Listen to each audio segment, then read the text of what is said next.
तर बघ मित्रा, एका रांगेमध्ये 99 व्यक्ती आहेत. शामराव त्या रांगेत मधोमध उभा आहे, तर त्याचा दोन्हीकडून क्रमांक कितवा?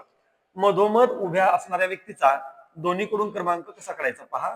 दोन्हीकडून दोन्हीकडून क्रमांक कितवा? कुणाचा? शामरावचा. तर पहा त्याचा दोन्हीकडून क्रमांक कसा काढायचा. एकूण व्यक्ती संख्या आहे 99.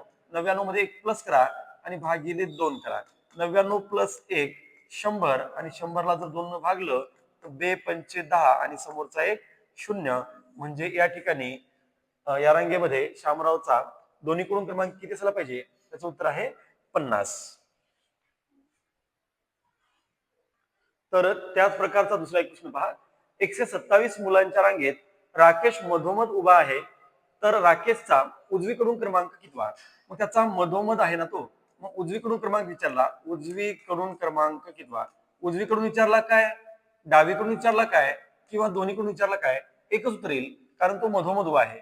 या ठिकाणी 127 एकूण व्यक्ती संख्या प्लस 1 आणि भागिले 2 करा. 127 प्लस 1 128 भागिले 2 बेस 6 12 आणि बेचोक 8. तर या राकेशचा जो क्रमांक आहे तो उजवीकडून किती असायला पाहिजे?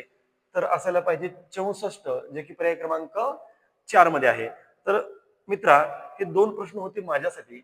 आता जो तिसरा प्रश्न असेल तो असेल तुझ्यासाठी. 79 मुलींच्या रांगेत कल्पना मधोमध उभी आहे, तर कल्पनाच्या रांगेमध्ये डावीकडून क्रमांक कितवा असेल? या प्रश्नाचं उत्तर तुला सोडायचं आहे आणि कमेंट्स करून कळवायचं आहे. धन्यवाद. जय हिंद.